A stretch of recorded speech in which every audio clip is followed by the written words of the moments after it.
The clerk looks at her, she leans in with a grin and says to him, it's the hour to collect my power, my power, my power, my power.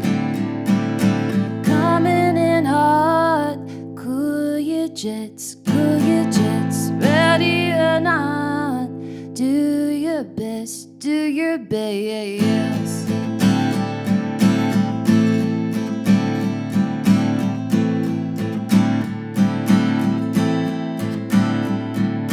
She met her shadow in the valley and evolves in a 7-Eleven alley. She twirls a baton at the Parthenon, Little Athens, you're laughing. Wow! Coming in hot, cool your jets, ready or not. Do your best, do your best. Do your best. Milk, peppers, and cocaine. Silk tempers Aladdin sane. Like the chip crumbs at the bottom of the bag, he looks at his cig bomb and takes a drag.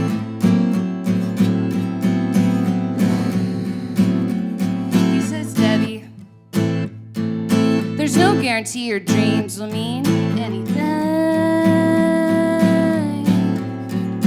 But maybe stick around, fuck it up, and find out and see.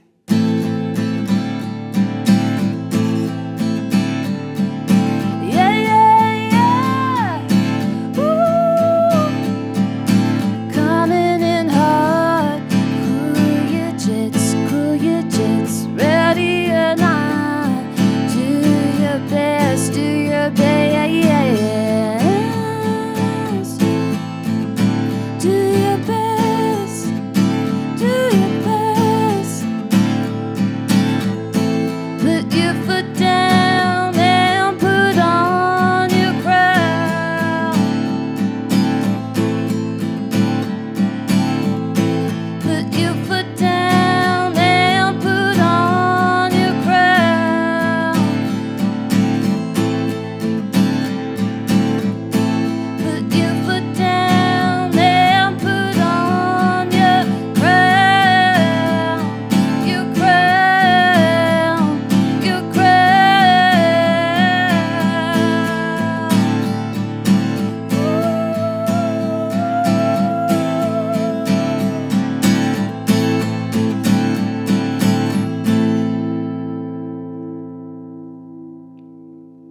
All right.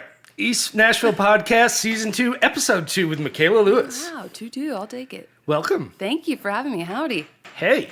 All right. I want to jump in because you are our first guest who's coming on promoting a brand new record. Yes. So what is the record called? It's self-titled debut album, so Awesome. Mikayla Lewis is the name. Okay. And have you put out stuff in the past, or is this like the beginning of it all? So I started releasing singles in 2020.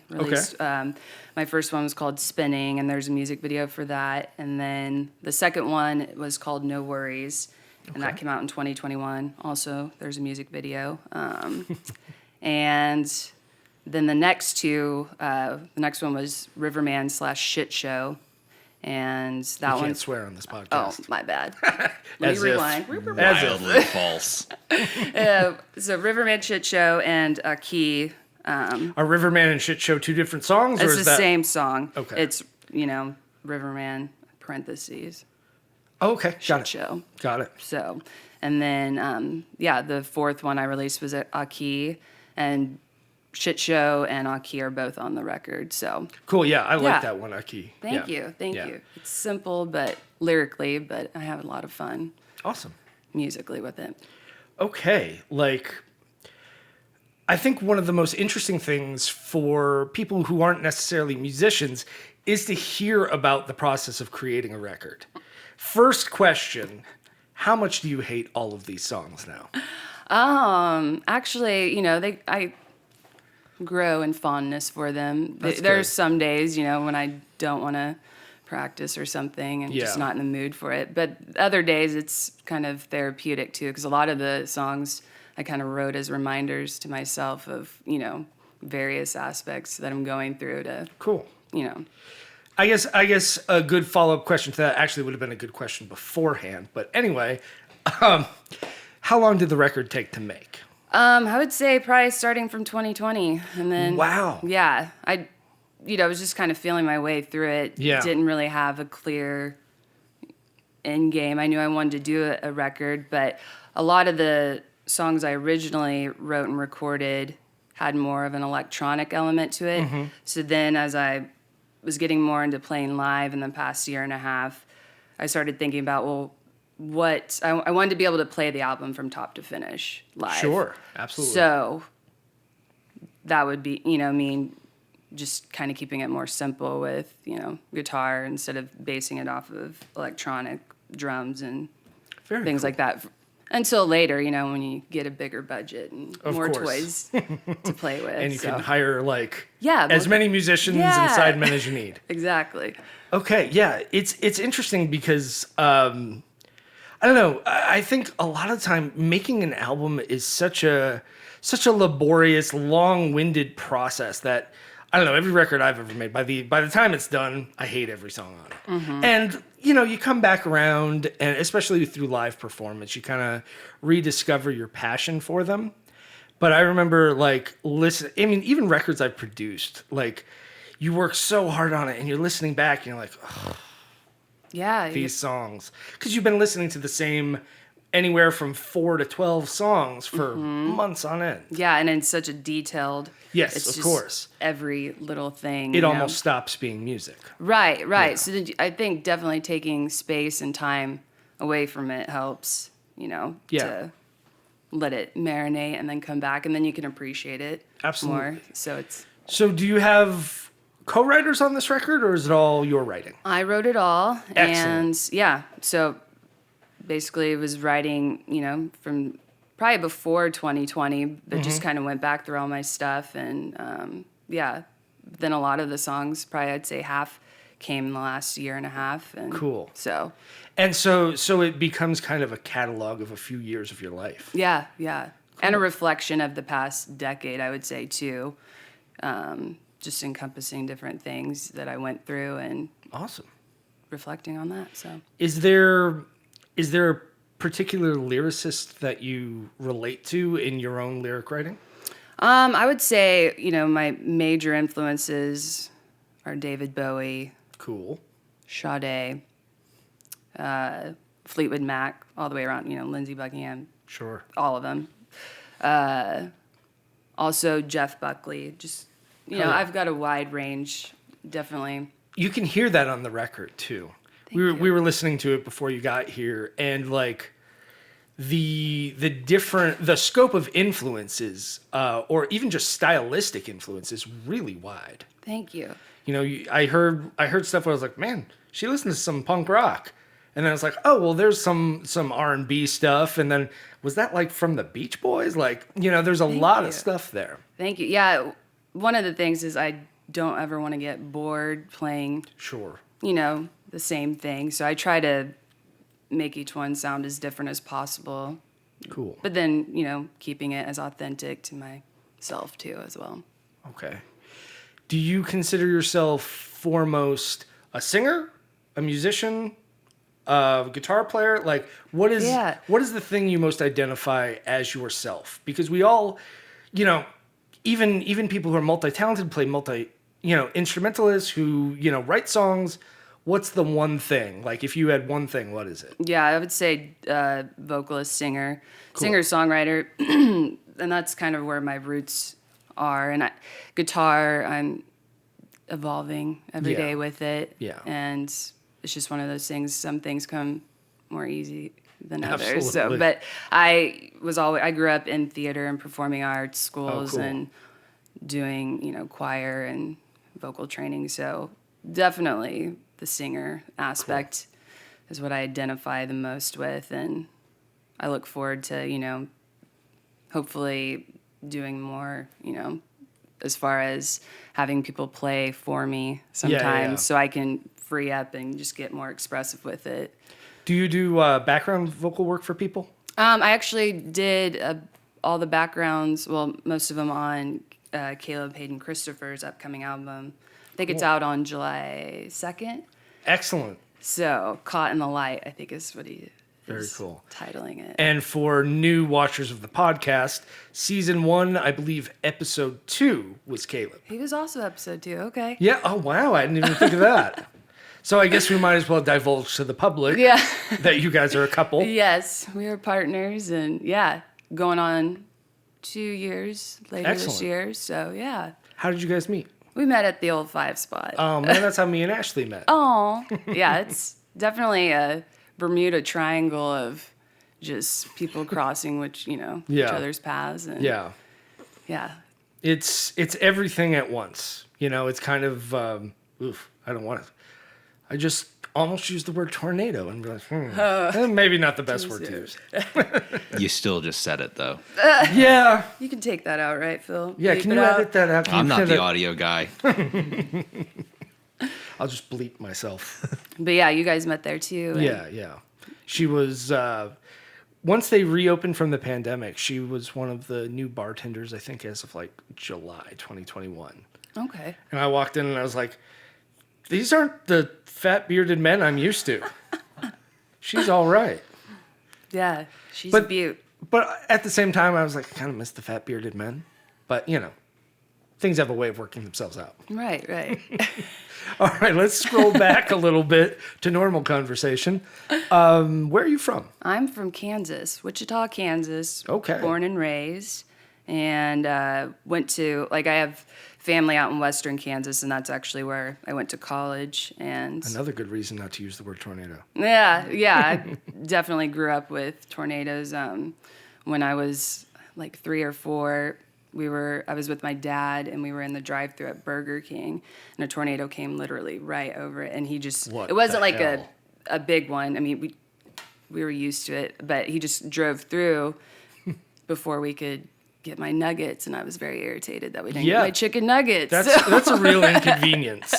So, but yeah, tornadoes, because I was a news reporter, and I had to do tornado chasing there. Really? There was one weekend that 50 tornadoes hit the state, and just chasing them left and right. But there's nothing like, getting a tornado on camera. Just something so scary, but so beautiful at the same time.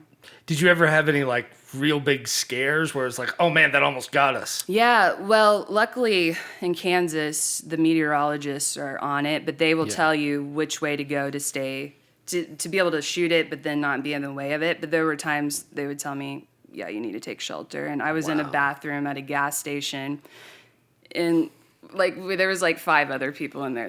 The gas clicked, everything. We were all just sitting there. I was like, well, I guess I should just roll just in case something happens. But it didn't hit the gas station, luckily. So wow. But yeah, it was fun and intense. So. And what brought you to Nashville from all that excitement? Yeah, I actually was a news reporter at Fox 17 News. No affiliation with the national Fox, but. Yeah, I was a reporter there. But originally I came to Nashville in 2009, 2010, because I interned at Country Music Television, CMT. Okay. So that's when I fell in love with the city and knew it was my adult home.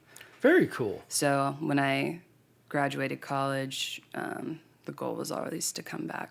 Very cool. And Nashville then was very different. Yeah. What was your experience of Nashville back in 2009, 2010? Yeah, it reminded me a lot of home, Wichita, Kansas. I mean, it's not as big as Nashville, but Nashville back then had more of a podunk homey feel versus now everything just seems so commercialized and It's funny because I want to say I started coming here probably somewhere between 2004 and 2006. Okay. And it was so low key. It seemed borderline boring back then. Yeah. And now, you walk down Broadway on a Wednesday afternoon, you're like, I wish this was more boring. Yeah. I Yeah. wish this was a little less insane. Mm-hmm. Yeah. It's certainly changed over the years, and when I came back in 2013, it still had a little bit of that feel. I mean, it was Yeah. right before the Music City Center was built, so it was still pre Yeah, what is that Nashville when is you now. is that when you landed here kind of for good? Yeah, for news, and yeah, I've been here ever since. So Cool. That's about the time I moved here too, 2013. good times. Good Hell year. yeah. Okay, so going back to the record. Yeah. Where did you record it? I actually recorded most of it at home in my little bird's nest Really? on West End. Yeah, yeah. Nice. Just on my computer, and I did a lot of stuff using the MIDI and guitar, obviously. But yeah, it was kind of experimental for me. Very cool. I didn't close myself off to anything, and it kind of helped me open up to more just doing it at home, just kind of dipping my toes in the water. And, Yeah. And then 2 of the songs were actually recorded at Battery Lane Music in Nashville, which was a real treat. It's a gorgeous cool. studio, and so that was Going Back to Nashville and Cool Your Jets that are recorded with the full band there. So let's talk about the process of recording at home. Because when you record yourself at home, you're not only the artist, now you're the producer, the audio engineer, you're everything at once. Yeah. Now, did you have a background in that? Had you worked in studios? Do you have a background in audio production? No, I mean, really, everything that I learned kind of came from news, because I also did my own, on top of reporting, I was doing my own shooting and editing. So you get some background with audio especially, but I don't know. I think just playing music to growing up, that kind of helped too. But I would say nothing professional at all. Wow. So. And what tools did you have around? Do you have any specific mics that you like kind of... I would be embarrassed to say. I don't even know the brand. It was honestly from Amazon. Excellent. The shit I have. So it's, if anything, I hope it's proof to anybody that, you don't need the fancy stuff Well, to that's start kind of off. what I'm getting at. Like, recording has become so democratized. Is that a word? I think that's a word. We'll take it. It seems legit. Yeah. Yeah, like, I mean, not to imply that there isn't a benefit to high-end equipment, because Right. of course there is. Yeah. But, like, in the 1990s, like, there was nothing. Yeah. You went to a recording studio, or you didn't have a recording. Mm-hmm. Or you had, like, one of the Tascam 4-track cassette recorders, and it just sounded like garbage. So, like... Lo-fi. Yeah. The pandemic, one of the very few positives that came out of the pandemic was musicians kind of experimenting with that. Like, musicians that were used to going to studios now were able to find and not even able, just forced to find their own sound. Mm-hmm. To find their own way of recording their music that sounded right to them. Right. Now, did you mix the record as well? No, luckily Okay. I have really dear friends that I met in 2020 as well, Alex and Jacob Zug, and they also have their own band, Zug the Band, but they do audio production. Cool. And Jacob did the mix and master. And, Cool. I was thrilled to have that and not have to worry about that. I mean, I Absolutely. did some mixing. Yeah, I mean, to some degree you would have to. Right, but yeah, it's nice, especially with them too, to have somebody that understood me and what I was doing. They didn't Absolutely. take away from it, but elevated it in their own way. And they even did some harmonies as well on the album, Cool. on 2 of the songs. So Now, what was that process like in terms of, this is something you've been working on at home for a long time, and then all of a sudden you're just kind of handing it off. You're putting your faith in somebody else and letting them pick up the torch and carry it to the next step.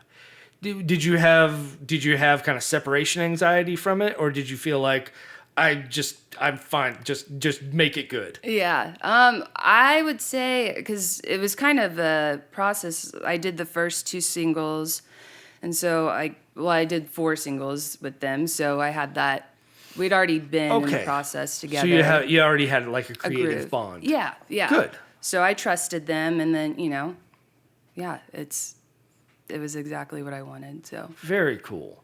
Now, was there a song on the record that was like particularly challenging in terms of seeing eye to eye with the mix and all that? Was there a tune that kind of gave you guys trouble?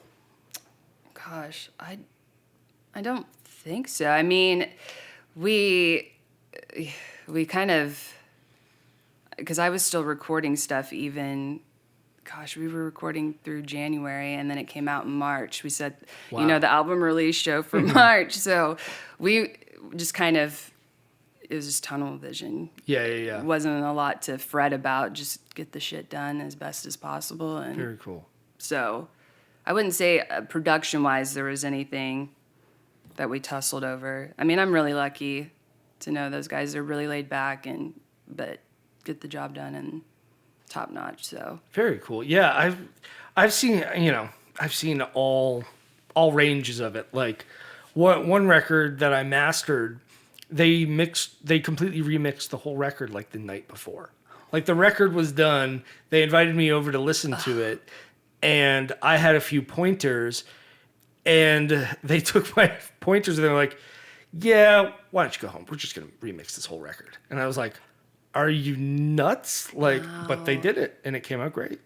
Wow. And so sometimes, I mean, yeah, sometimes people are mixing for a year, and everybody's still fighting over little things, and sometimes it just falls together. Yeah. And I mean, I listen back, and of course, there's things I would do differently. Sure. But it's just like, I think you could do that to the end of time, and if you keep nitpicking, you'll never put it out. So Exactly. that's probably why it took 3 years, because I was another reason, just I was nitpicking over just internally my own shit. Like, Yeah. so. Was there a song on the record that was particularly hard for you to get out? Like that you were revising for a long period of time? Gosh. I wouldn't say one that, so Don't Know on the album, I wouldn't say it was hard, but it was a hard subject for me to go back and I guess relive and lay it down recording wise. And that was because it was about an assault I survived in 2015 at the hands of an ex-partner. So it was, intense in a process. It was like therapy in a way. Yeah. And I hadn't revisited that in a bit. So, it was a process, but it was necessary, and I feel lighter after it. Good. So Good. Is it comfortable to play it on a nightly basis, or do you feel more at peace? Or I mean, it's nice to play it, and I'm always surprised when people are like, "Oh, why didn't you do that one tonight?" Because I don't always want to be like Debbie Downer and dragging the vibe down with it. So I try to keep it to when I do longer sets, so it can fair enough. Be in there with the uppers. Yeah, it's hard to know how to handle that stuff. Like, in my bit of singer-songwriter material, almost everything is pretty fucking sad. So, like, a Chris Frasco set is going to bum people out no matter what I pick. But it's just like, and the rare time I'll be like, yeah, I'm going full bummer tonight. Yeah. Sometimes that'll be like the sets people respond to, like, oh my God, I was so moved. Yeah, because that's authentic. Like, really? I was just trying to make you miserable. Well, they obviously, feel it. Some people love old sad bastard music, and that's exactly what I am. Hits the spot.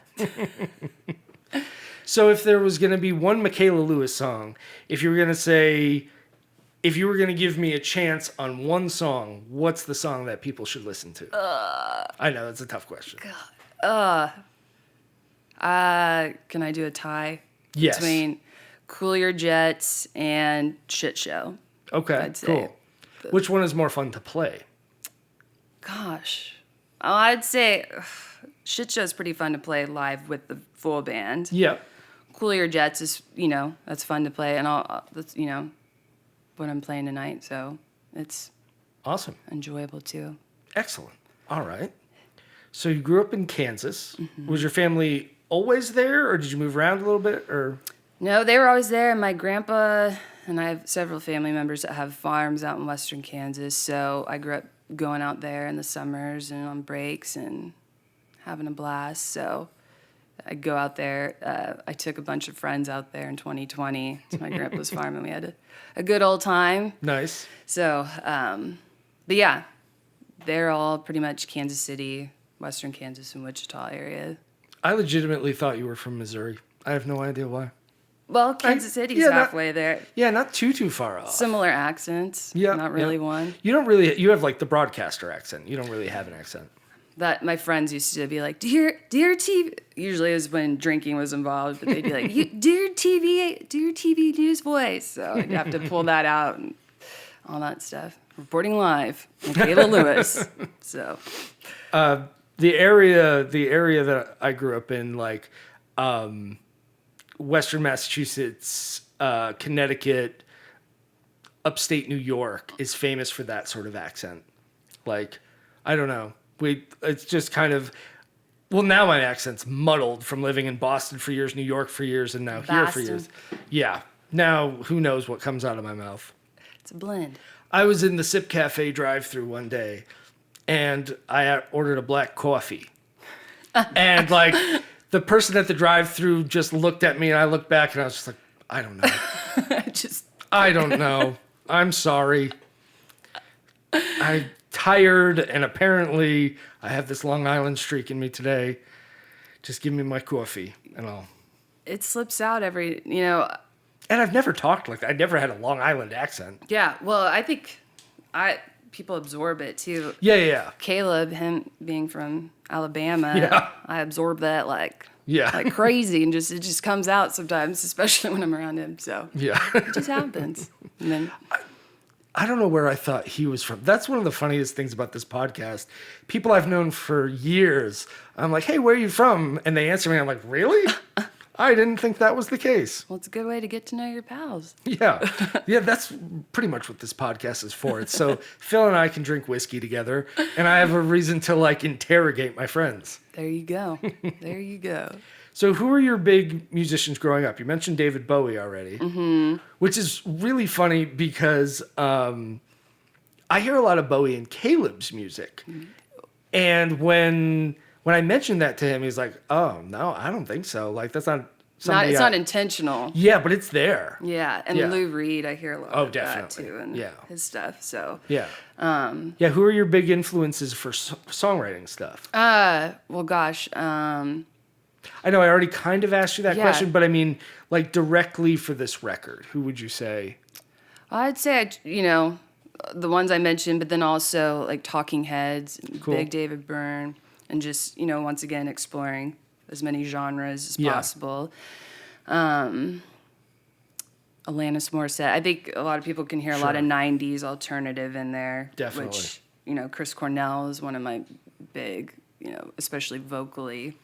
I would say Smashing Pumpkins. Do you think that's I'll legit? take that too. Yeah. Yeah, I could hear some Smashing Pumpkins. I love Smashing Pumpkins, and especially with the little bit of punk vibe that I got throughout. Like, it didn't sound like Sex Pistols punk. It sounded like kind of 90s punk. Yep, and that's that was my childhood growing up then. So I really absorbed it all because, I was just hanging out with my uncle, and a bunch of the babysitters' daughters were older, so I just got to pick up on everything, like No Doubt and Alanis Morissette. That was probably the first record I bought. I gave my uncle some cash, and I was 6. And I was like, can you get me Jagged Little Pill?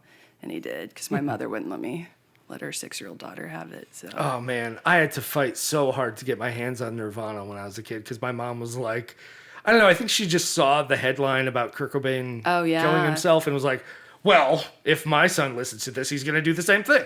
Yeah. So, not to make light of that, but you know what I mean? Like, my mom was dead set that I wasn't going to listen to anybody who had committed suicide, anybody who died of a drug overdose. Like, that was all going to stay out of my ears. So no music at all then. Exactly, right? Yeah. It's kind of cuts out. You can listen to Raffi, and that's about it, pal. So. Ave Maria on loop. Yes. So I had my friends make me mixtapes of, whatever they had. Yeah. And Nirvana was something that really, really spoke to me from I mean, I want to say late single digits from like 9, 10 years old. Yeah. Nirvana was just like, what is this and why, why does it move me so much? Yeah. And I'm just a kid. It really speaks to, so many people and generations, and really opens you up just a whole new, because he incorporated a lot, he was a big fan of the Beatles, and Sure. it's just interesting how everyone's influences, influence you then. The MTV Unplugged thing back then was really interesting because some people would just come in and kind of play their music, and other people would really come in with an agenda. And I feel like the Nirvana one, they definitely had an agenda coming in. They were like, yeah, all this music that you kind of give us credit for, we're going to show you where it comes from. And they played stuff by Bowie. They played stuff by the Meat Puppets. And, it was kind of we want to show you our tribe, what was another one that, I want to say the Stone Temple Pilots one kind of had an agenda to it too. Yeah. And the Eric Clapton one, probably more than any of them, the Eric Clapton one was like, hey, we're gonna do some Robert Johnson now. We're gonna show you people blues. Yeah. So yeah, that whole culture back then was really, really good. Like, I don't know. I kind of miss MTV Unplugged. Me too. I miss MTV in general when it played music. Yeah. Long gone. Yeah. Yeah, are the days. So Are they still doing Real World? I have no idea. It popped up on Netflix. Oh, really? The other day, like, oh, do you want to watch The Real World? And it was like, they had 2 seasons. I believe it was season 12 and season 28. Wow. Which was just like, was that like last year? Like, Real World started when I was a teenager, I think. Yeah. Or like maybe when I was a little younger than that. Yeah. Well, now I feel like it doesn't have the same effect because you have everything, content at your fingertips. But back then it was so revolutionary in a way. I can only kind of barely remember the first Real World I ever saw, the first season I ever saw. There was a country singer on there. Okay. He was from somewhere in the South. His name was John. Maybe we'll make Phil put it at the bottom of the screen or something. Always trying to create more work for Phil. Mm-hmm. I feel Phil on that. I feel you, Phil. So you're a filmmaker as well. Yeah, in the making on the actual film, I have a small business that does video production and editing. Cool. So I did, directed and co-produced Sophie and the Broken Things, her song Heavy Metal. I did a music video for that last year. That was a lot of fun. And did one of Caleb's music videos. Cool. So Which one? Crashing. And that was the first song I actually heard of his. And that's really, I was like just blown away. It's like, this is... I think that's one of the ones I mastered. So awesome. It's beautiful. So that's why you were love blown that away. Song. Yes. Bravo. Yeah. Great, though. I really did. That was kind of what really, I was attracted to him through that. It's just something about that song that for sure. really spoke. What is the song? I'm trying to remember. It was off one of his first EPs. The first time I heard it, I was just like, whoa, man. Like, I didn't know. Because I only knew him superficially at that point. Like, just a guy I hung out in a bar with. Yeah. So the first time I heard it, I was just blown away. Man, I'm never going to come up with it on the spot. You'll think of it when you're going to bed tonight. Totally. It's from the early EP when he was still Caleb Christopher rather than Caleb Hayden Christopher. I think for each EP, you should just add another name in. Another first name. Absolutely. Let's see. What else do I want to bug you about? Okay, so what is the difference between making a music video and making something like a regular video, like a documentary type thing? Oh, yeah. And you asked me if I was doing filmmaking. Yeah. Well, I'd say definitely the process of preparation and actually just the time it takes to get it done. Cool. You're going to have to explain to me a little bit because I really have no idea. Well, I mean, when you're shooting and then editing, it's a process. Like when I was in news, like I would do a news story, shoot and edit a news story daily, if not more, and it would air that night. But then, so I'm working on a documentary that I started in 2016 on this legendary music executive named Mary Martin. Okay. And she, just quick backstory, she introduced Bob Dylan to the band, managed Van Morrison.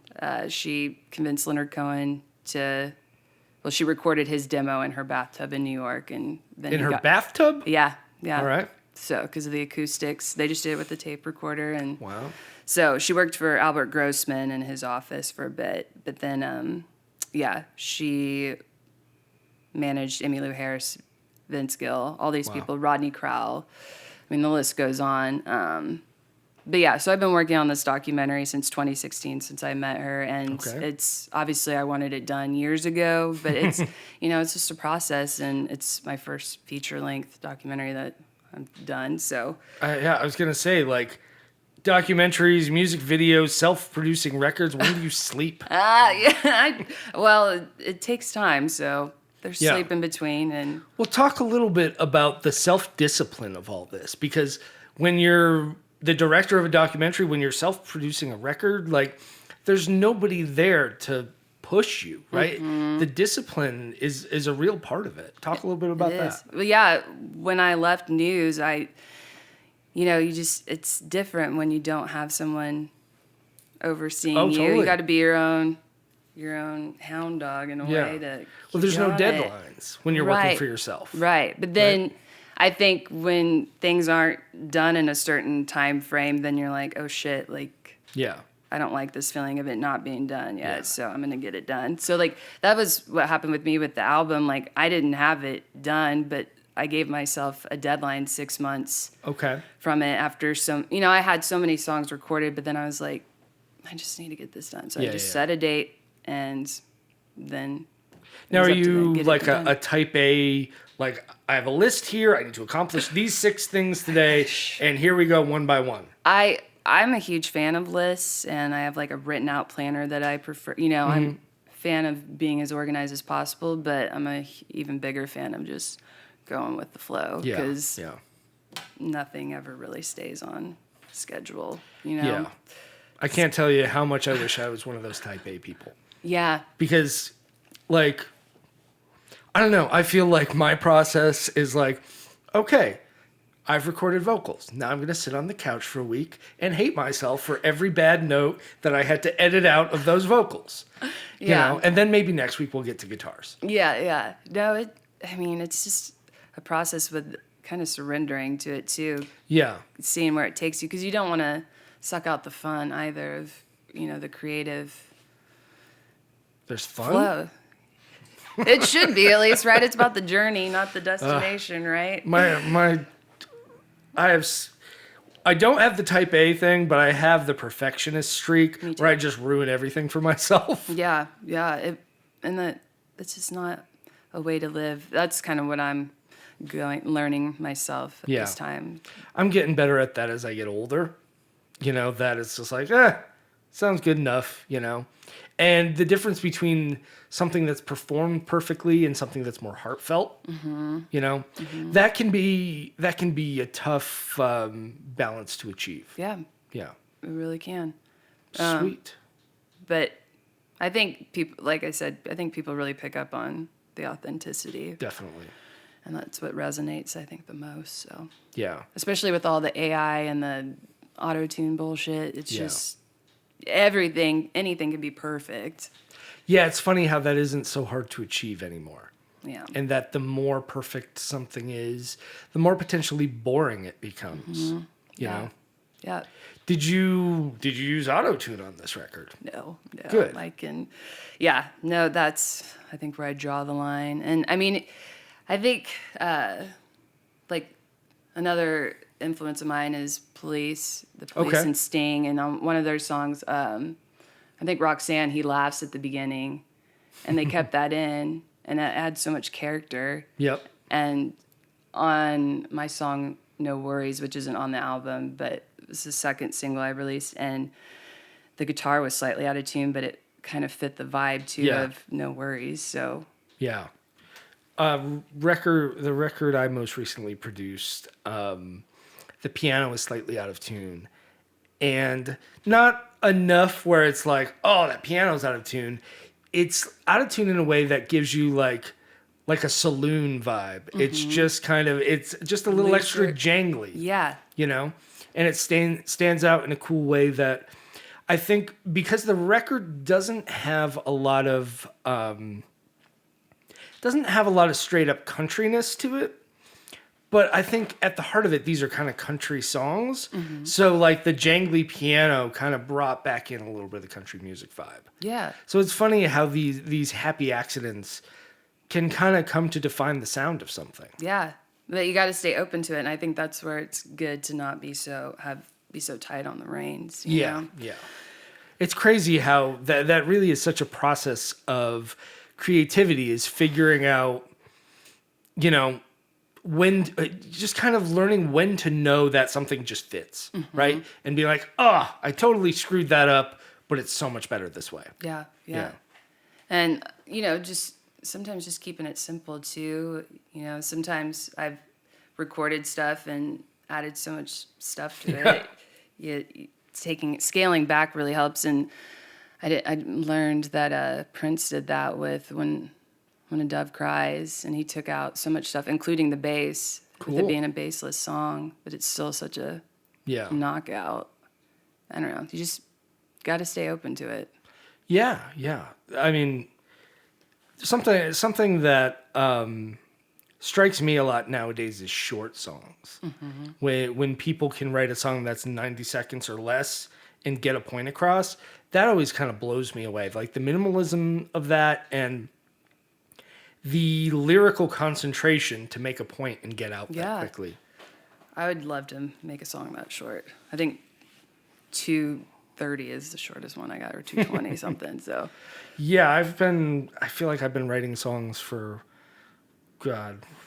15 years now, and just in the last 2 years I finally wrote a 90-second song. Awesome. And it's definitely my favorite song I've ever written. What's it called? What is it called? That's a good idea. It's called All Right by Me. All right, but Yeah, it's not out anywhere or anything. Someday I'm going to make another record. I don't know. You should. Yeah, because everyone wants to hear me sing. Hey, I'll be in line. Yeah. It's funny. Like, it's something I've always wanted to do, and it just took me that long, I think, to have the skills to do it. Like, the foresight to be like, say just enough, you know? What is your process to lyric writing? How does that look for you? And do you write lyrics first, or do you write guitar and melody first? It's different every time, really. Wow. Sometimes I'll have the melody come to mind, you know, usually at a time when you're not like around your instruments to record. So, wow. Thankfully there's voice notes, but then a lot of times I just have the lyrics too. Okay. So it just depends on the song, really. Cool. That's something I've never been able to do. I've never started with lyrics. Oh, really? And then written a song from there. Okay. So that's something you're able to do? Yeah. That's cool. That's a neat skill. Yeah. I would say, I mean, it's nice because I've always been, you know, I started writing songs when I was like 5 or 6 and just never stopped. So it's, for real? Yeah. Wow. I wrote, my first song was like a birthday song to my mom, but it wasn't Happy Birthday. But I recorded it on the tape deck, and I mean, I was making mix tapes in my room. So you're just a machine of talent, is what you're saying. Well, my mom was, I grew up in a very strict Christian household and went to Christian schools, and so I couldn't listen to secular music for the longest time, but that didn't mean when I was in my room that I wasn't, like when I'd go to school, I'd record the radio, the secular station, and then I'd make mixtapes out of that. Cool. Cut it up, and, or like when my mom would leave the room, I'd turn it to VH1 or MTV and catch up on the latest music videos. But I don't know, you just kind of learn to do with what you have. And cool. Were there any Christian artists that you liked then and still like now? Well, my first concert officially was Amy Grant. Okay. So it was kind of a full circle moment to be able to meet her husband and interview him for Mary's film, Vince Gill. But yeah, and Michael W. Smith. Those were kind of the prime. And Jars of Clay. DC Talk. Yep. It was all the rage at church, so. Very cool. I would say, yeah, and I would say they were influences. They had some bops. Yeah. Man, Vince Gill, that was a really crazy thing for me about coming to Nashville. Because when I was growing up, Vince Gill was like Mr. VH1, right? Like, or Mr. Soft Rock Station. Like, he had these ballads. And even I think one with Amy Grant where like, you're like, all right, this is like cheesy, easy listening, whatever, fine. My mom likes this. And then you come to Nashville and you just watch him murder a guitar. And you're like, what? So talented. He's so talented. He's such a great singer. And he's top notch. And I can definitely see why Mary was all about Vince Gill in the beginning. Yeah. So how did you come to know her? I actually met her when I was a news reporter. I interviewed her on a story for parole hearings because she's a rape survivor, so she could speak to that. And I had a victims advocate group connect me to, a survivor that could talk about parole hearings and the impact that the new law, because they extended it so they wouldn't have to go every so often, as many years. So, but yeah, that's how I met her in 2016. That's interesting. Just because that's such a emotionally intense way to meet somebody. And how does a friendship grow out of that? Well, I survived sexual assault too in the past, so we kind of just had that ground. But I mean, she's just a strong, independent woman, and I just admired her so much. And very cool. She just nothing in her life has slowed her down or changed who she fundamentally is, and so that really just spoke to me. And we're practically neighbors. I mean, cool. Same side of town, and so I see her weekly, and just she's like a sister. That's really neat. Yeah, so it's always interesting when something nice like that comes out of sheer trauma. Yeah. You just never know. And Leonard Cohen, he had that quote: "There's cracks in everything, but that's how the light gets in." And I think that's true every day. So absolutely. Well, I think we should hear you play some music. All right. Thank you for being here. Thanks for having me. All right.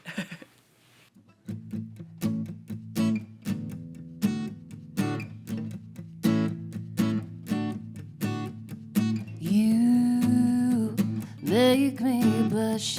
Is this really true? Like air to my lungs, you come rushing through.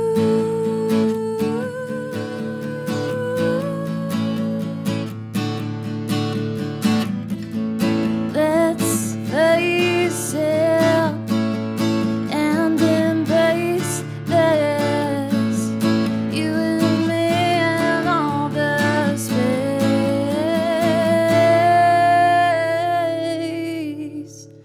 in between, beaming on rays of trust, keeping light and cool, sipping on the ace of cups with zero